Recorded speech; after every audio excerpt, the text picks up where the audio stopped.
Il-ħadd tas-26 ġimgħa matul is-sena, sena ċe, qari mill-Evanġelju ta' San Luqa, kapitlu 16, versi minn 19 sa 31.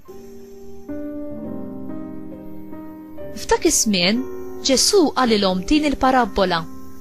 Mela kien hemm raġel għani jilbes il-porpra u għażel mill-ifjen.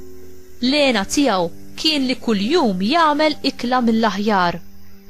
U wieħed fqir jismu Lażru li kellu ġismu ġerħa waħda kien imur jinxteħed ħdejn il-bieb ta' daru bix-xewqa li jixbab dak li jaqa' mill-mejda tal-għani. Sal-klieb kienu jmorru jilaqgħu l-ġrieħi tiegħu.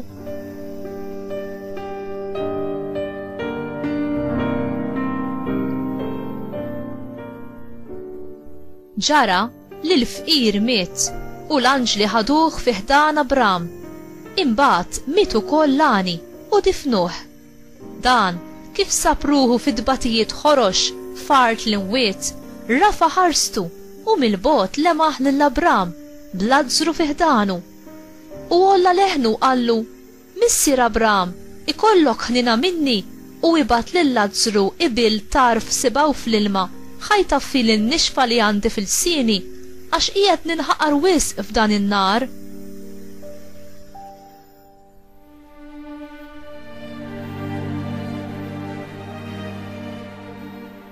Ibni, qallu Abram, ftakar li t-tajjeb tiegħek irċevejtu f'ħajtek.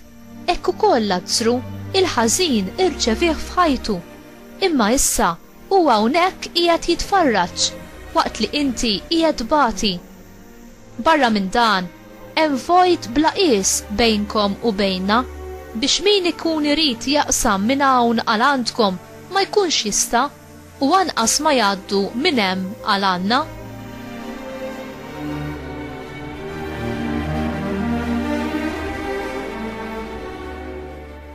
Qallu l-għani: Mela nitolbok missier ibatu f'dar missieri għax għandi 5 taħwa ħalli jagħmlilhom twissija kif imiss li ma jmorrux huma wkoll jiġu f'dan il-post ta' dbatijiet ħorox. Qallu Abram: Għandhom lil Mosè u l-profeti jisimgħu lilhom. Le, missier Abram, qallu dak, imma jekk imur għandhom xi ħadd mill-imwiet jindmu.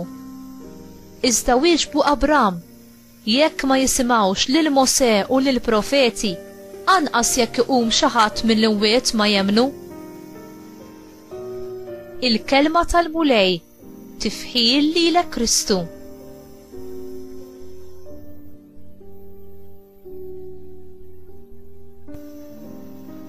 X'inhu dak li l-aktar joħodlok mill-ħin, mill-attenzjoni u minn qalbek?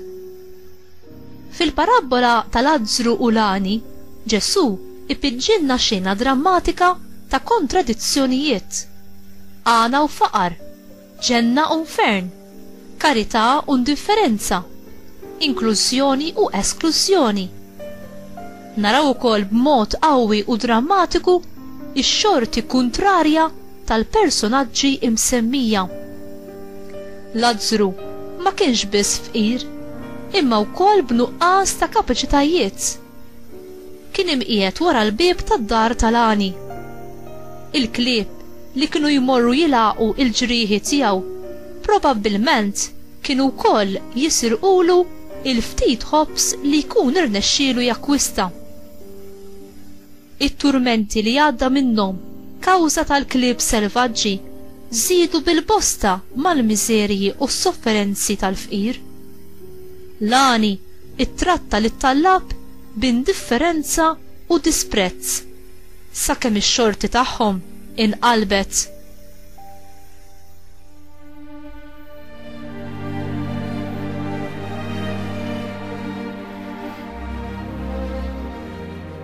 L-isem Lażru ifisser Alla u l-għajnuna tiegħi. Minkejja ħajja ta' sfortuna u sofferenza, Lażru ma waqafx jittama falla.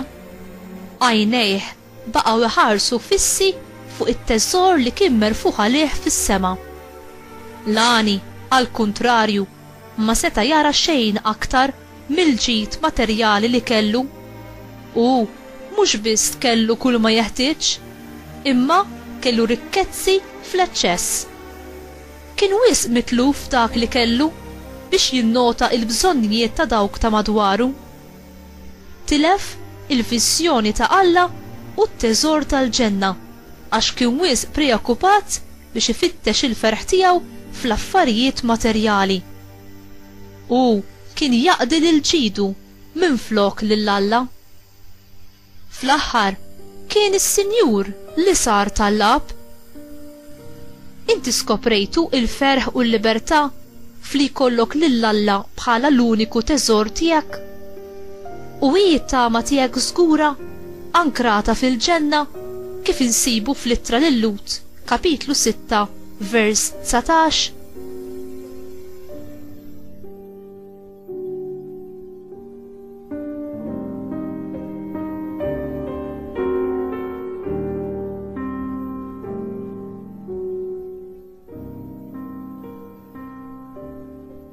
Mulej, kabbar ix-xewqa tiegħi għalik u għat-triq tiegħek li twassal għal vera ferħ li ma jintemx.